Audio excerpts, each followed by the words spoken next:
ఓం శ్రీమాత్రే నమః. శ్రీదేవి అర్గళా స్తోత్రం.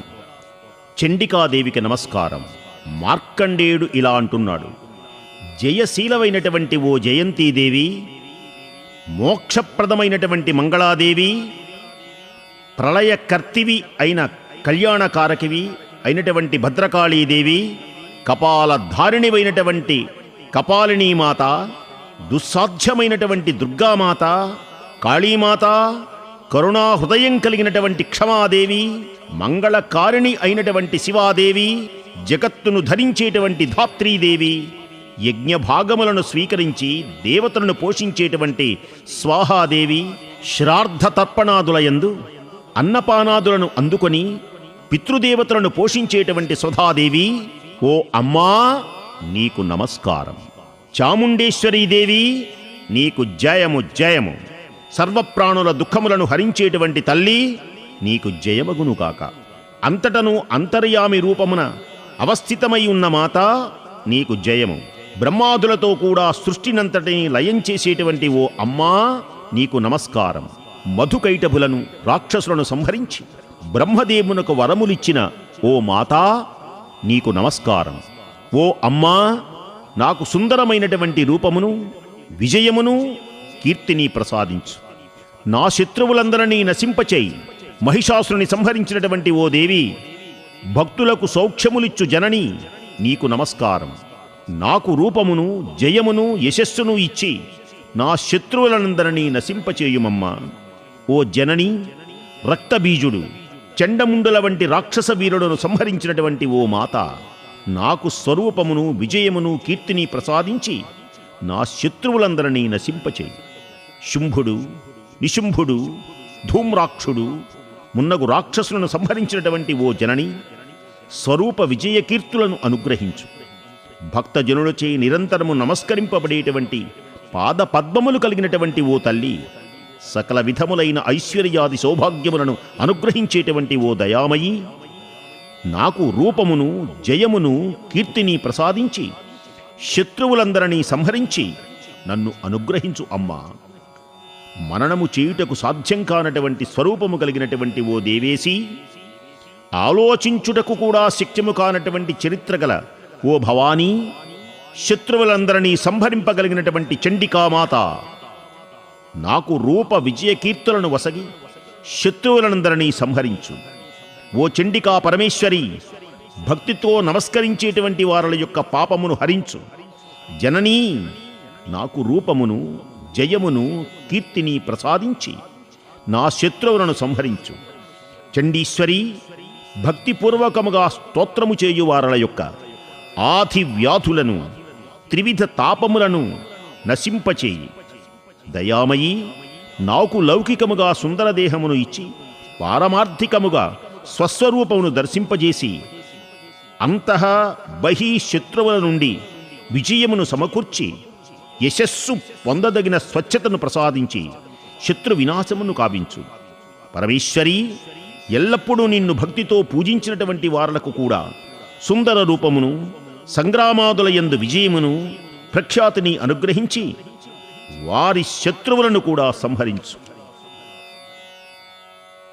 పరమేశ్వరి, నాకు ఐశ్వర్యమును, ఆరోగ్యమును, చక్కని సుఖమును, రూపమును, జయమును ప్రసాదించు.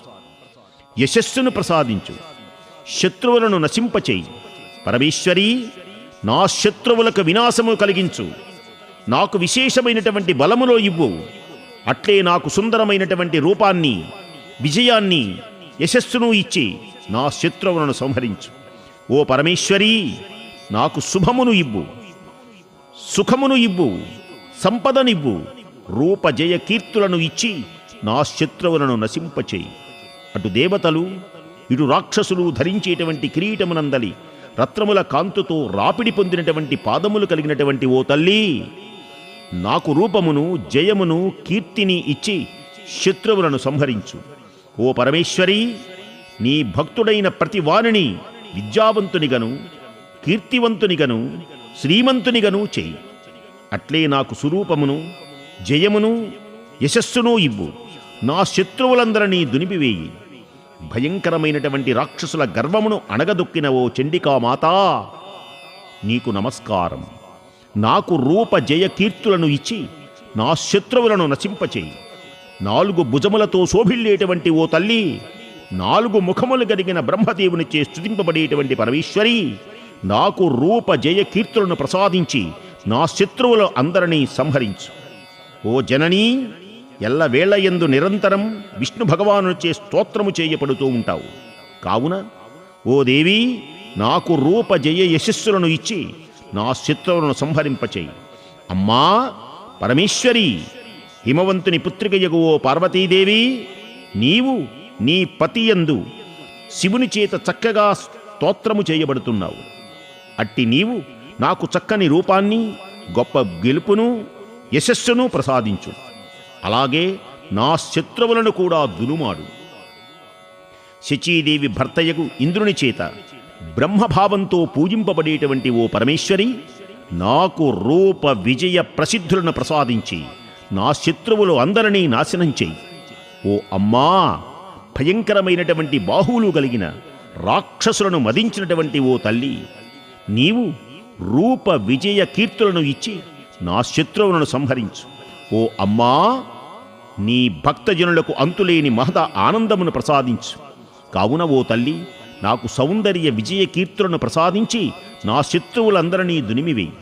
సుందరమై మనస్సునకు ఎరిగి ప్రవర్తించేటువంటి దానివై, దుర్గమమైనటువంటి సంసార సాగరమును దాటించేటువంటి దానివై, శిష్యులైనటువంటి వారి ఇంట పుట్టిన దానివైన ధర్మపత్నిని అనుగ్రహించు అని ఈ పుణ్య దివ్య మహోన్నతమైనటువంటి స్తోత్రములను, ఈ అర్గళా స్తోత్రములు పఠించిన పిదపనే సాధకుడు, మనుష్యుడు సప్తశతి అనబడేటువంటి మహాస్తోత్రమును పఠించాలి. అతడు మాత్రమే సప్తశతి స్తోత్రము గల 700 మంత్రముల సంఖ్యను, సరిపడు సరైనటువంటి ఫలమును, వివిధ సంపత్ సమూహములను అతడు పొందును. పుణ్యమైనటువంటి అనర్గళా స్తోత్రం. ఈ అర్గళా స్తోత్రమనేటువంటిది మార్కండేయ పురాణములలో నిక్షిప్తము చేయబడి ఉన్నది. అర్గళం అంటే తలుపు గడియ అనర్థం. ఇంటి లోపల ఉండి అర్గళము వేస్తే బయట ఉన్నటువంటి శత్రువులు, ఆపదలు ఎలా లోపలికి రావో, సాధకుడు కూడా అర్గళా స్తోత్రమును గనక పఠించినట్లయితే సమస్తమైనటువంటి ఆపదలు, విఘ్నములు, ఈతిబాధలు అన్నీ మన దేహములోకి రావు. కాబట్టి సాధకుడు జపానుష్ఠానములతో మిక్కిలి ఫలవంతమైనటువంటి సారాంశముగా సాగిపోయేటువంటి అద్భుతమైనటువంటి కవచమును పఠించి సమస్త శుభములు పొందవలసిందిగా కోరుకుంటూ, అర్గళా స్తోత్రం యథాతథ అనువాదము సమాప్తం.